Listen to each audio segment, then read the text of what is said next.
한국의 한 교육방송국에서 흥미로운 실험을 한 적이 있었습니다. 신호가 파란불이 되었는데도 앞차가 움직이지 않을 때 뒷차가 몇 초 만에 이 경적을 울리느냐라는 실험이었는데요. 그 실험 가운데 하나의 변수는 그 앞에 있는 차가 작은 차일 때 그리고 큰 차일 때였습니다. 저도 그 실험을 참 흥미롭게 본 적이 있었던 기억이 납니다. 그 앞차가 작은 차니까요. 뒤에서 파란불이 바뀌어도 작은 차가 움직이지 않으니까 평균적으로 3초 안에 뒤에서 경적을 울렸습니다. 그에 반해서 좀 큰 차가 앞에서 파란불인데도 움직이지 않으니까 평균적으로 약 10초를 기다려주더라고요. 그리고 10초 뒤에 경적을 울리는 사람도 있고 아니면은 그 차를 피해서 자신이 피해서 이렇게 가는 그런 실험 결과를 본 적이 있습니다. 여러분, 여기에는 어떤 생각이 작동하고 있을까요? 아무래도 작은 차를 타는 사람들은 작은 사람들이라는 편견이 아마 작동하고 있었던 것 같습니다. 그에 반해서 크고 좋은 차에 타고 있으면 그 차를 운전하는 사람도 큰 사람이라는 그런 편견이 어쩌면 작동하고 있는 것을 볼 수 있는 그런 실험 내용이었습니다. 여러분, 이것을 편견이라고 합니다. 한 부분을 보면서 그 사람의 전체를 판단해 버리는 것. 여러분, 이것이 성경이 이야기하는 편견입니다. 그 편견이 성경에도 등장합니다. 요한복음 1장에 보시면 빌립이 나다나엘에게 이런 이야기를 합니다. 구약에서 이야기하는 메시아가 이 땅에 오셨는데 그분이 바로 나사렛 예수시다. 나사렛에서 태어나신 나사렛 예수시다 라고 말을 하니까 그때 나다나엘이 이런 이야기를 합니다. 나사렛에서 무슨 선한 것이 날 수가 있느냐라고 이야기를 합니다. 나사렛은 갈릴리 근처에 있는 조그마한 시골이었기 때문입니다. 이것이 나다나엘이 가지고 있는 편견이었습니다. 아마 주님이 이 땅에 오신다면 예루살렘 같은 아주 큰 도시에 오시지 설마 나사렛 같은 갈릴리 주변에 있는 조그마한 동네에 메시아가 오실 리가 없다라는 의견이었습니다. 여러분, 그것이 바로 이 작은 시골에 대한 나다나엘이 가지고 있는 편견이었습니다. 그에 반해 예수님에게는 사람에 대한 편견이 없었습니다. 예수님이 12제자를 세우실 때 레주메를 받지 않으셨어요. 레주메를 낸 사람 중에 학력이 높고 좀 재물도 좀 있고 예수님의 제자로 살아가기에 그래도 좀 번듯한 사람을, 좀 경쟁력 있는 사람을 서로 비교하면서 주님이 제자를 세운 것이 아니라 그냥 편견 없이 저와 여러분들 같이 평범한 사람들을 예수님은 제자로 세우신 것입니다. 주님은 편견이 아니라 모든 사람을 있는 그대로의 모습으로 존중하고 사랑으로 대하셨기 때문입니다. 그렇다면 여러분, 이 편견의 반대말이 무엇인지 우리가 좀 알 것 같습니다. 편견의 반대말은 진실한 사랑입니다. 사랑 여러분, 성경은 왜 이렇게 많은 곳에서 이 편견에 대해서 다루고 있을까요? 왜냐하면 이 편견이 있는 곳에 참된 사랑이 깨어지기 때문입니다. 그리고 편견이 있는 곳에 공동체의 하나됨이 깨어질 수 있기 때문입니다. 그래서 성경은 여러 곳에서 이 편견이라는 주제에 대해서 굉장히 세밀하게 다루고 있습니다. 여러분, 우리가 가지고 있는 편견에는 어떤 것이 있을까요? 아마 부모 세대로부터 자연스럽게 배우고 학습된 편견도 있을 것입니다. 혹은 저의 경험으로 봐도 어떤 사람의 편견이 순식간에 한 교회 공동체의 전체의 편견이 되는 일도 있습니다. 그러나 여러분, 편견의 반대말이 이 사랑이라면 혹시 우리도 모르게 우리가 가지고 있는 이 사소하게 생각하는 작은 편견이 교회 공동체 안에서도 진실한 사랑을 막고 하나됨을 막고 있지는 않을까요? 오늘은 사도행전 시리즈 시간 우리 7번째 시간으로 편견에 대한 말씀을 함께 붙들기를 원합니다. 오늘 본문의 주제는 놀랍게도 편견입니다. 오늘 본문은 한 인물을 소개하는 것으로 시작을 하는데요. 지난주에는 아나니아라는 우리에게 익숙하지 않는 한 사람을 통해서 예수 그리스도를 처음 만난 사람들에게 공동체가 무엇을 할 수 있는지에 대한 통찰력을 배웠습니다. 오늘은 이 사도행전 10장을 통해서 지난주에 아나니아에 이어서 오늘은 고넬료라는 사람을, 예수님의 제자들에 비해서는 좀 덜 알려진 또 한 사람을 누가는 우리에게 소개를 합니다. 이 사람은 어떤 관점에서는 우리와 아주 연관이 많은 사람입니다. 유대인의 입장에서는 유대인이 아닌 사람은 모두 이방인인데요. 고넬료는 역사적으로 최초로 세례를 받은 첫 번째 사람이 바로 고넬료입니다. 뭐 그런 표현이 있을지 모르겠습니다만은 우리 세례라는 관점에서 봤을 때는 우리 모든 이방인들의 세례의 조상이 되는 첫 번째가 되는 사람이 바로 이 고넬료입니다. 고넬료는 오늘 본문에는 조금은 굉장한 사람으로 등장을 하는데요. 그러나 지금 이 고넬료는 구약의 성경을 통해서 하나님은 알고 하나님을 예배하고 있지만 예수님에 대해서는 아직 모르는 사람으로 그렇게 처음으로 등장을 합니다. 여러분, 초대교회가 세워지기 전에 주님은 성령께서 너희에게 임하시게 되면 이 초대교회를 통해서 복음이 유대뿐만 아니라 온 세상으로 땅끝까지 이방인에게도 복음이 전해진다라고 그렇게 주님은 말씀하셨습니다. 그리고 나서 오늘 이방인인, 유대인이 아닌 첫 이방인이 세례를 받게 될 때까지 시간적으로는 약 10년이 걸렸습니다. 주님은 선교를 이야기를 하시고 성천을 하셨지만 예수님의 제자들을 비롯한 초대교회 교인들은 예수님이 선교에 대해서 무엇인가 말씀은 하셨지만 이것이 무엇인지는 실제로 몰랐기 때문입니다. 그래서 하나님은 이 10년의 시간을 통해서 마침내는 이 초대교회가 선교하는 교회가 될 수 있도록 이 10년의 시간을 통해서 초대교회를 준비시켜 온 것입니다. 평안했던 이 초대교회가 사울이라는 사람이 등장하면서 초대교회에 대한 엄청난 핍박이 시작이 되고요. 오래 갈 것 같았던 이 초대교회가 깨어져서 이스라엘의 각 지방으로 그리고 다른 나라로 흩어지게 되는 그런 핍박이 시작이 됩니다. 그리고 이 핍박의 연장선상에서 우리가 잘 알고 있는 스데반이 순교를 당하는 일도 그 사이에서 벌어지게 됩니다. 그리고 그 일을 계기로 초대교회 교인들이 정말 아픈 마음으로 그렇게 좋았던 공동체가 흩어져서 각 나라로 각 지방으로 흩어지게 된 것이 이 초대교회가 생기고 나서 얼마 지나지 않아 벌어진 일입니다. 한 공동체가 핍박으로 인해 깨어지면서 여기저기로 흩어졌던 교인들의 마음이 여러분 얼마나 아팠겠습니까? 그런데 흩어져서 아픈 마음을 부둥켜 안고 흩어져서 각 흩어진 자리에서 주일이 되어 예배를 드리기를 시작하다 보니까 그제서야 주님이 말씀하신 선교가 무엇인지를 몸으로 이 초대교회 교인들은 깨닫게 되기를 시작합니다. 이것이 주님이 말씀하신 복음이 이스라엘 전체로 세계로 전해진다라고 하는 선교가 바로 이것이었구나라는 것을 깨닫게 됩니다. 초대교회가 전부인 줄 알았는데 우리는 이 초대교회 안에서만 평생 동안 신앙생활을 하는 줄 알았는데 핍박을 통해서 흩어지다 보니까 그것이 선교가 되었다라는 것을 나중에 깨닫게 됩니다. 초대교회 입장에서는 박해였지만 하나님은 그 박해를 선교로 만들어버린 것입니다. 사랑하는 여러분, 우선 오늘 이 고넬료에 대한 이야기를 좀 함께 나누며 은혜를 나누기를 원하는데요. 먼저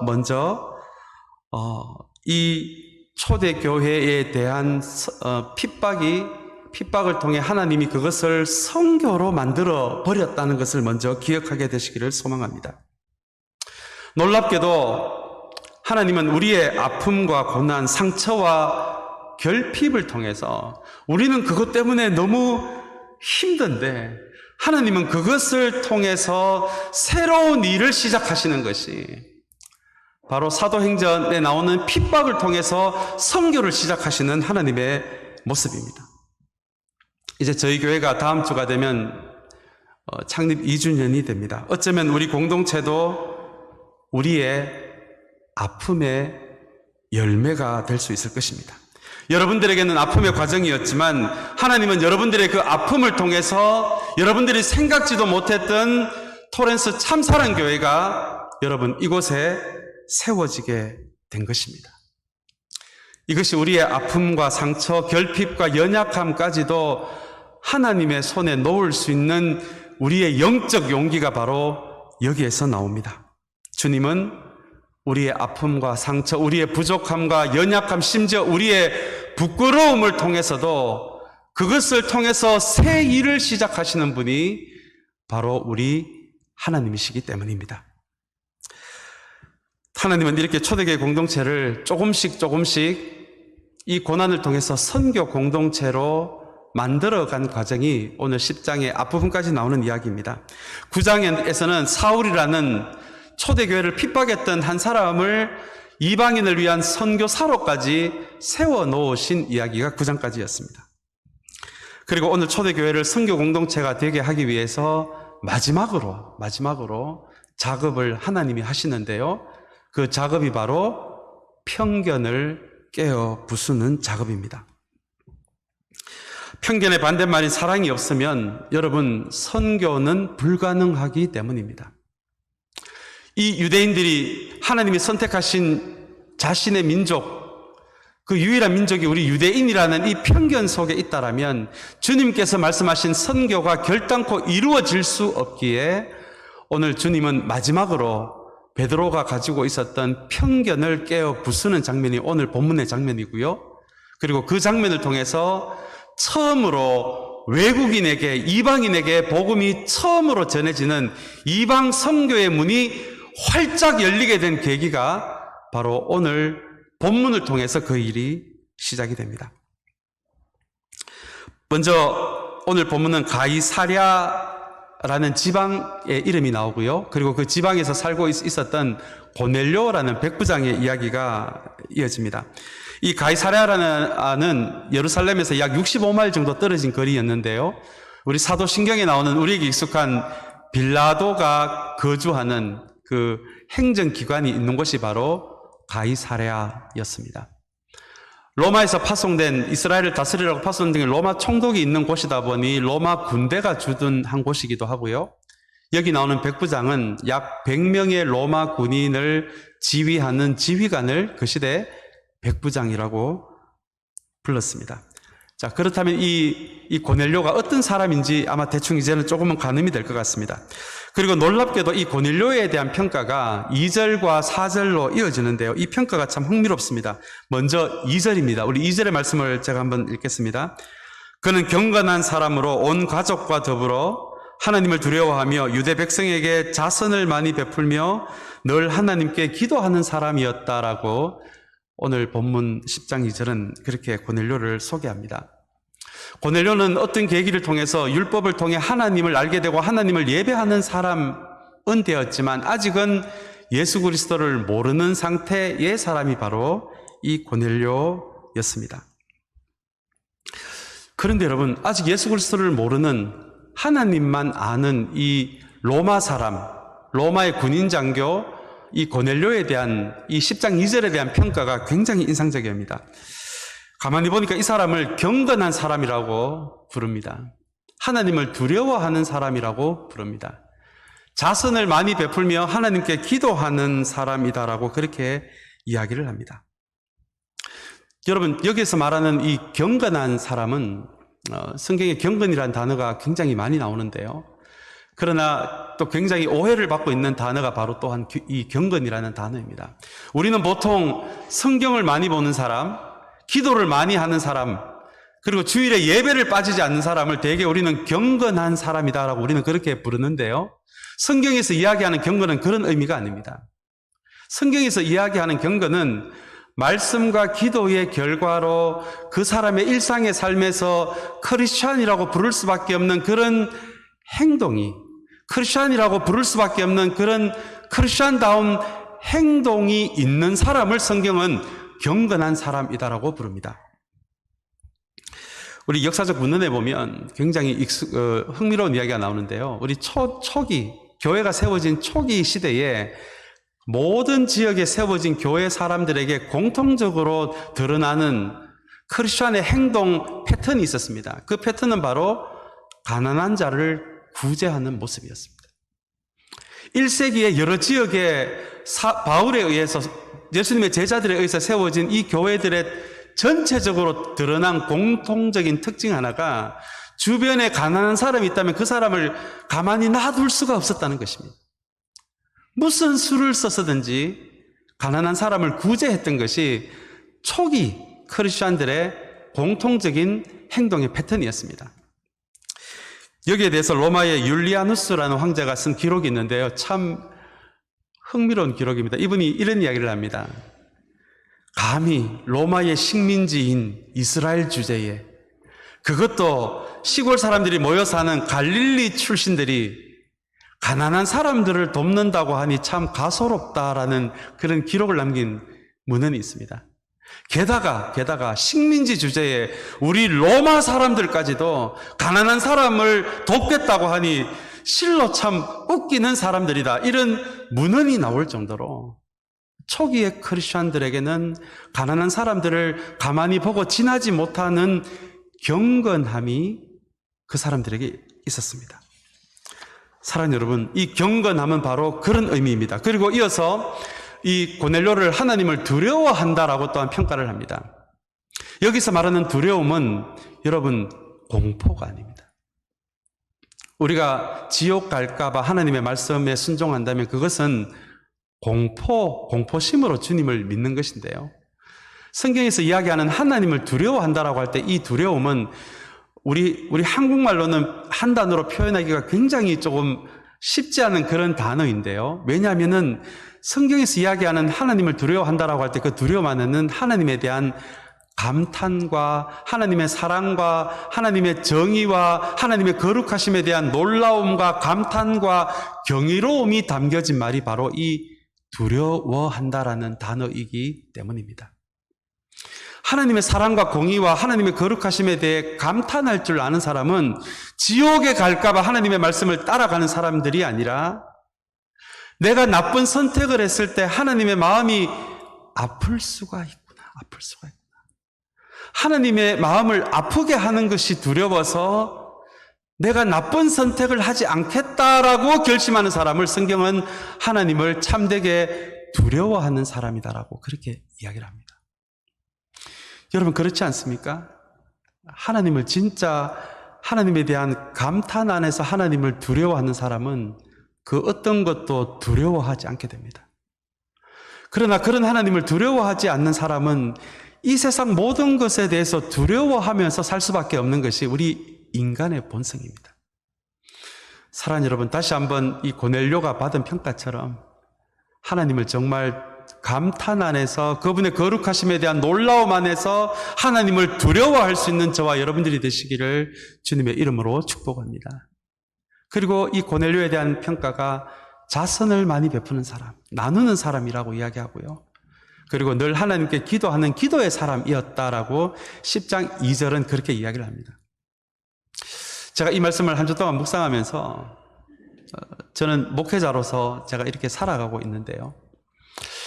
제가 언젠가는 은퇴를 할 때 하나님이 저의 목회를 오늘 10장 2절의 말씀처럼 단 한 줄로 평가를 한다면 하나님은 나를 어떻게 평가하실까라는 생각이 들면서 참 두려웠던 기억이 납니다. 부족한 게 많기 때문입니다. 연약한 것이 아직도 많기 때문입니다. 여러분들은 어떠십니까?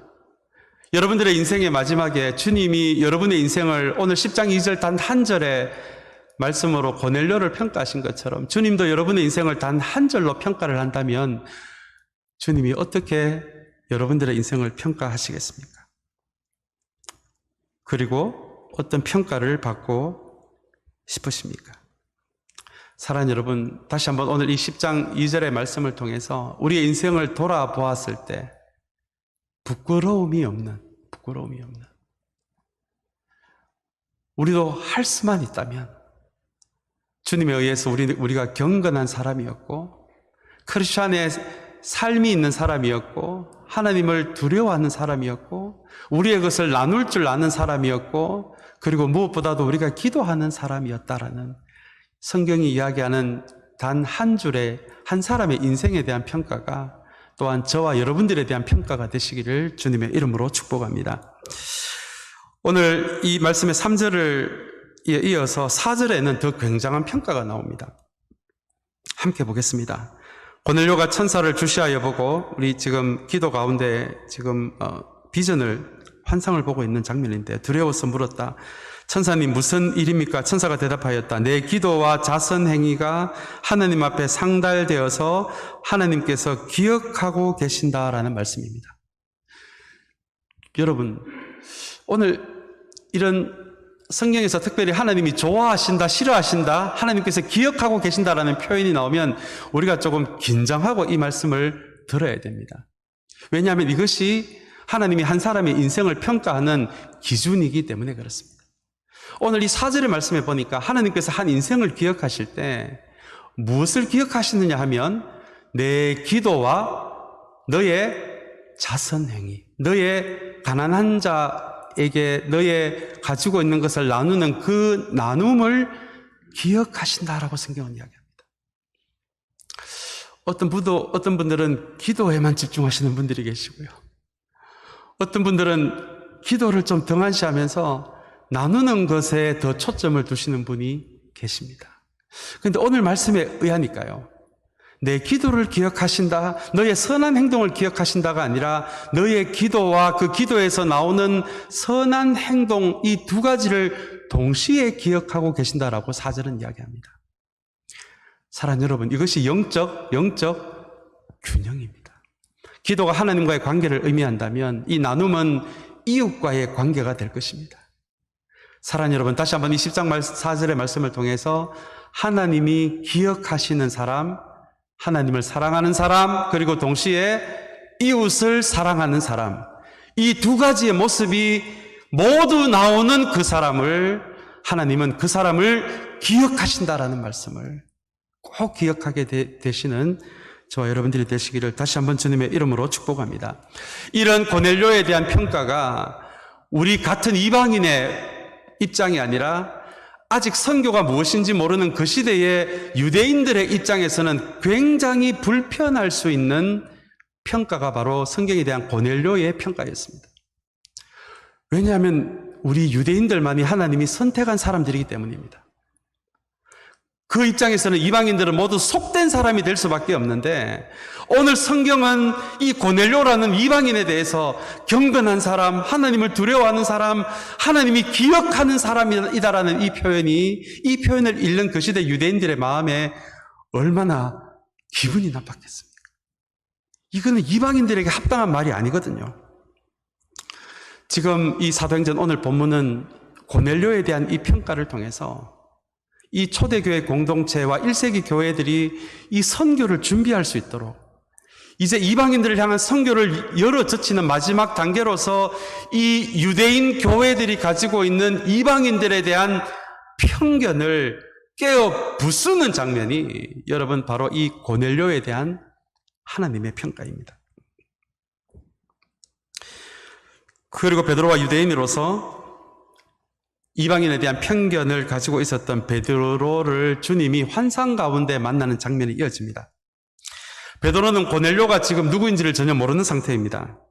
그리고 우리가 오늘 전체 읽지는 않았지만 10장 후반부에 가시면 드디어 서로 모르는 사이인 베드로와 고넬료가 만나서 베드로가 이방인에게 처음 복음을 전하고 세례를 베풀고 유대인들에게처럼 성령이 이방인에게도 내려지는 어마어마한 이방인 선교의 첫 첫 관문이 열려지는 장면이 10장 전체에서 다루어지는 장면이 나옵니다. 근데 여러분, 오늘 본문 전체를 보시면 이 고넬료와 베드로를 만나게 하시는 이 과정이 굉장히 흥미롭습니다. 3절에 보시면 고넬료가 비록 로마 사람이었지만 유대인들이 하는 방식대로 오후 3시에 유대인들은 오전 9시, 정오 12시, 오후 3시에 기도를 했으니까요. 오후 3시에 유대인들의 관습을 따라 기도하는 고넬료의 모습이 나옵니다. 그리고 여러분 9절을 보시면 베드로가 또한 정오 12시에 기도하러 지붕으로 올라가는 장면이 나옵니다. 지금 베드로는 고넬료가 누구인지도 모르고요. 해외 선교가 무엇인지도 모르는 상태였거든요.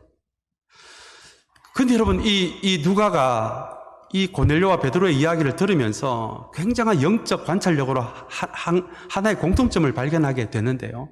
이방인을 위한 첫 선교가 열려지는 이 장면이 서로가 선교에 대해서도 모르고 누군지도 모르는 사람들이 그러나 일상에서 기도하는 것이 그 거룩한 습관이 잡혀있는 기도의 사람들로 통해서 이방인에 대한 선교가 처음으로 열려졌다라는 것을 누가는 보게 됩니다.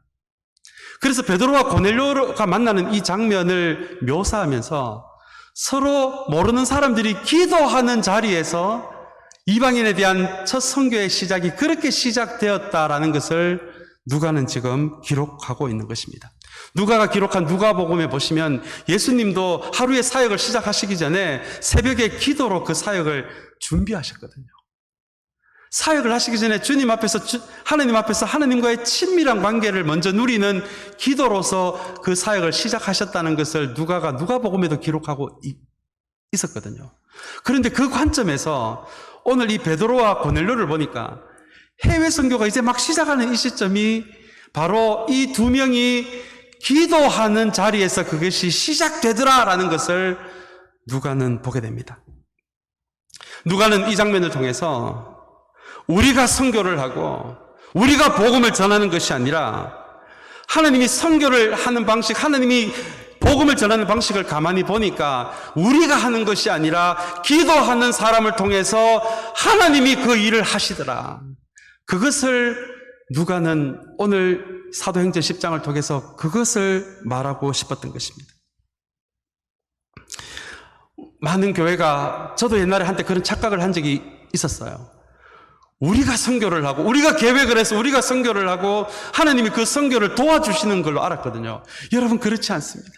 사도행전 전체가 우리에게 이야기하는 것은 하나님이 그 선교를 시작하시고 선교지에 가서 미리 일하시고 공동체 안에서 먼저 일을 시작하시고요. 그리고는 기도하는 사람을 통해서 기도하는 사람을 동력자로 사용하셔서 하나님이 그 선교를 이끌어 가시고 그 선교를 하시는 선교의 하나님이다라는 것이 여러분, 이 사도행전이 고백하는 선교하는 하나님의 모습입니다. 여러분, 이것이 기도의 신비입니다. 우리의 입장에서는 아무것도 아닌 것 같아도 오늘 이 성경은 우리가 선교가 뭔지 모르고 우리가 하나님의 계획이 뭔지를 다 몰라도 서로 몰랐던 사람들의 기도를 통해서 이 사람들이 예상치 못한 이방 선교의 문을 열어젖히는 하나님의 모습을 바라보면서 우리가 다 몰라도, 하나님의 뜻을 다 몰라도 우리가 이 두 명처럼 하루 한 번 하나님께 기도하는 환경과 상황에 상관없이 우리가 기도하는 사람이다라면 하나님은 그 기도하는 사람을 통해서 우리가 예상치 못한 일까지도 열어젖히는 분이 바로 우리의 하나님이시고 우리가 예상치 못하고 기대하지 못한 일까지도 우리의 기도를 통해서 시작하신다는 것이 여러분, 오늘 사도행전 10장이 우리에게 이야기하고 있는 하나님이 일하시는 방식입니다. 사랑하는 여러분, 우리 다음 주면 우리 교회가 이제 2주년이 창립된 지 2주년이 되는 창립주일입니다. 모든 것이 은혜였다라는 고백을 아마 제 입에서도 나올 수밖에 없고 여러분들의 입에서도 나올 수밖에 없을 것입니다. 우리 다시 한번 이 기도의 신비를 바라보면서 우리 창립 2주년을 맞이하는 우리 참사랑 교회가 무엇보다도 기도의 공동체가 되기를 주님의 이름으로 축복합니다. 왜냐하면 우리가 다 몰라도 우리 교회를 향한 하나님의 뜻을 다 몰라도 우리가 기도하는 사람이 된다라면 하나님은 그 기도하는 사람을 통해서 그 기도를 통해서 새로운 길을 열어 나가시기 때문입니다. 다시 한번 오늘 이 본문에 나온 이 기도의 고백이 우리 모두의 고백 또한 우리 공동체의 고백이 되시기를 주님의 이름으로 축복합니다. 그리고 이어서 마지막으로 베드로의 편견이 깨어지는 장면이 이어집니다. 우리 12절을 함께 보겠습니다. 그 안에는 온갖 짐승들과 땅에 기어다니는 것들과 공중의 새들이 골고루 들어 있었다라는 말씀이 나옵니다. 이게 베드로가 환상 가운데서 본 장면입니다. 이 짐승들과 새들 중에서는 먹을 수 있는 것도 있었고 먹을 수 없는 것들도 있었습니다. 그런데 여러분, 이 환상에 의미하는 것은 여기서 먹을 수 없는 짐승들도 이 안에 포함이 되어 있는데요. 먹을 수 없는 짐승들은 먹는 것으로 거룩한 사람, 거룩하지 않는 사람을 구분하는 것이 익숙한 유대인들에게는 도저히 입에 댈 수 없는 짐승들이었습니다. 왜냐하면 그 구약이 이야기하는 거룩하지 않는 짐승을 내가 먹는 순간에 내가 거룩하지 않게 되기 때문입니다. 그래서 오늘 이 환상에 나오는 먹을 수 없는 이 짐승은 이것은 상징적으로 이방인들에 대한 베드로의 편견을 의미합니다. 왜냐하면 이 부정한 음식을 먹는 이방인들은 모두 속된 사람들이라는 그 편견이 베드로의 머리에 꽉 박혀 있었기 때문입니다. 그래서 이 환상을 보여주시고는 13절에서 잡아서 먹으라고 주님이 그렇게 이야기를 하십니다. 그리고 놀랍게도 14절에 주님의 말씀에 대한 이 베드로의 반응이 나오는데요. 우리 14절 말씀 있습니까? 예, 없으면 제가 한번 읽어드리겠습니다. 14절이 이렇게 되어 있습니다. 베드로가 대답하였다. 주님, 절대로 그럴 수 없습니다. 나는 속되고 부정한 것은 한 번도 먹은 일이 없습니다라고 베드로가 이야기합니다. 여러분, 이 14절이요, 이게 엄청난 장면입니다.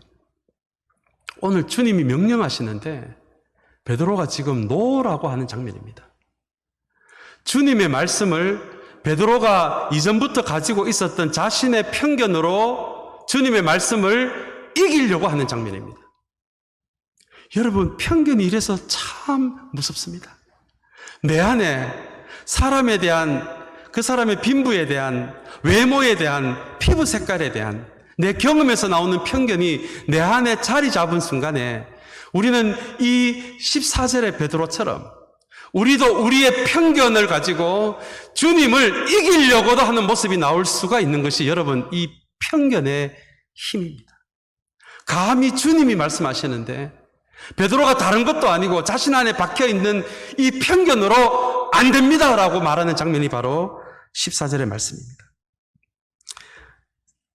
사랑하는 여러분, 다시 한번 오늘 24절의 베드로의 모습을 보면서 우리는 우리의 편견으로 주님을 이기려고 하는 사람이 되지 않게 되기를 주님의 이름으로 축복합니다. 그리고 이 말씀에 이어서 오늘 가장 중요한 말씀인 15절의 말씀이 나오는데요. 우리 15절 말씀, 우리 너무 중요한 말씀이어서 우리 함께 읽고 마치겠습니다. 우리 한번 같이 읽겠습니다. 그랬더니 두 번째로 음성이 다시 들려왔다. 하나님께서 깨끗하게 하신 것을 속되다고 하지 말아라 라는 말씀입니다. 우리는 가진 것으로 사람을 판단합니다. 피부 색깔로 사람을 판단합니다. 지역 출신으로 사람을 판단합니다. 한 사람의 개인적 아픔으로 그 사람을 판단하기도 하고요. 우리의 경험을 통해서 저 사람은 원래 저런 사람이다라는 편견을 가지기도 합니다. 오늘 주님은 이 15절의 말씀을 통해서 내가 이 모든 사람들을 십자가의 사역을 통해 내가 이들을 깨끗하게 하였으니 너희의 편견으로 너희의 판단으로 그 사람들을 속되다라고 하지 말아라. 내가 깨끗하게 한 사람들을 너희들의 편견으로 속되다고 하지 말아라 라고 하신 말씀이 바로 15절의 말씀입니다. 편견 중지, 판단 중지, 이것을 강조하신 것이 15절의 말씀입니다. 왜냐하면 복음은, 편견은 사람을 나뉘게 하지만 복음은 모든 사람을 주님 안에서 하나 되게 하는 하나님의 능력이기 때문에 그렇습니다. 그래서 지난 9장을 통해서 하나님을 바르게 보지 못하게 하고 사람을 바르게 보지 못하게 한 바울의 눈에 있는 비늘을 하나님이 빼신 것처럼 지금 이방인 선교를 앞두고 베드로가 가지고 있는 이 편견으로는 도저히 이 선교가 가능하지 않고 하나님의 사랑을 흘러보내는 통로가 될 수 없으니 베드로가 가지고 있는 이 복음의 걸림이 되는 이 편견을 마지막으로 제거하시는 장면이 바로 오늘 15절의 말씀입니다. 트리온 에드워드라는 이 과학자가 편견에 대해서 이런 이야기를 합니다. 편견을 가진 순간 우리는 우리의 의견에 대해 주인이 되지 못하고 우리의 의견의 노예가 된다라는 말을 합니다. 사랑하는 여러분, 편견은 우리를 노예되게 하지만 주님의 복음은 우리를 자유하게 합니다. 우리를 사랑하게 합니다. 우리를 하나 되게 합니다. 사랑하는 여러분, 하나님이 선물처럼 주신 우리 공동체, 누가 와도 어떤 삶의 모습을 살았던 사람들이 우리 교회에 와도 그 마음의 주님을 예수 그리스도로 고백하는 그 마음이 그분에게 있다면, 사랑하는 여러분, 다시 한번 하나님께서 깨끗하다라고 하신 것을 속되다고 하지 않는 저와 여러분들이 되시기를 주님의 이름으로 축복합니다. 오늘 이 말씀을 통해서 베드로는 드디어 이방인을 위한 사역자로 세워지게 됩니다. 우리 교회를 통해서도 작고 연약한 공동체지만 우리 공동체를 통해서, 우리 공동체 기도를 통해서도 온 세상 가운데, 우리의 지역 가운데, 세상 가운데 하나님의 사랑이 진실되게 나누어지는 편견 없는 공동체가 되시기를 다시 한번 주님의 이름으로 축복합니다. 우리 같이 기도하겠습니다.